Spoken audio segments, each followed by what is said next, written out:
Hi everyone, welcome back to sociology with Shalu. आज के इस वीडियो में हम बात करेंगे आपके मोड ऑफ प्रोडक्शन की। देखिए, सोशियोलॉजी में स्पेशली कार्ल मार्क्स की थ्योरी में मोड ऑफ प्रोडक्शन उस पूरे सिस्टम को कहते हैं जिनकी मीडियम से आप एक सोसाइटी में जो आपके मटेरियल गुड्स का प्रोडक्शन करते हैं और उन्हें ऑर्गेनाइज करते हैं। एग्जाम्पल के लिए ये बताता हमें कि लोग कैसे काम करते हैं, कौन से टूल्स को यूज़ करते हैं और प्रोडक्शन के समय एक दूसरे के साथ किस तरह से रिलेशनशिप रखते हैं। फोर्स ऑफ प्रोडक्शन किसको कहते हैं? देखिए, आप जो मशीन यूज़ करते हैं, टूल्स हो गया, लैंड, लेबर, टेक्नोलॉजी, ये सब क्या है जिनसे प्रोडक्शन किया जाता है, वो क्या हो गया? फोर्स ऑफ प्रोडक्शन हो गया।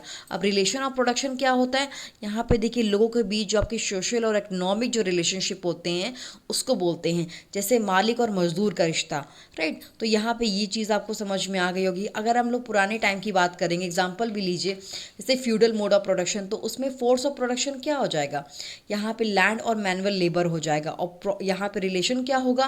जैसे देखिए, जो लैंड ओनर होता है और वर्कर होता है जो खेत में काम करते हैं, तो किसान क्या करेगा? ज़मींदार की ज़मीन पर काम करते हैं और बदले में उन्हें कुछ हिस्सा फसल का मिलता है। तो वो क्या हो गया? रिलेशन हो गया। राइट। अब अगर हम कैपिटलिस्ट सिस्टम की बात करेंगे तो कैपिटलिस्ट में क्या होता है? कैपिटलिस्ट में होता है कि यहाँ पे इसका फोर्स ऑफ प्रोडक्शन क्या होगा? कारखाने हो गए, मशीन्स हो गई, टेक्नोलॉजी हो गई।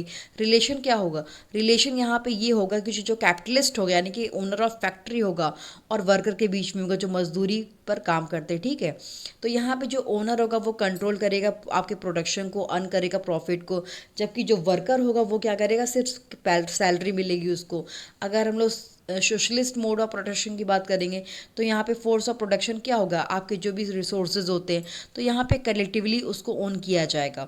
अब यहाँ पे रिलेशनशिप क्या होगा? यहाँ पे लोग जो होंगे साथ में काम करेंगे, सबके बेनिफिट के लिए काम करेंगे, ना कि प्रॉफिट के लिए।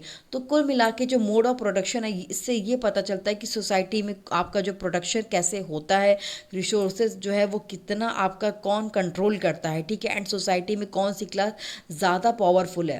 राइट, तो मोड ऑफ प्रोडक्शन ये है। आई होप कि यहाँ पे आपको सारी चीज़ें क्लियर हो गई होंगी। फिर भी कुछ नहीं समझ में आता तो प्लीज़ मुझे कमेंट सेक्शन में ज़रूर बताइएगा। Thank you so much.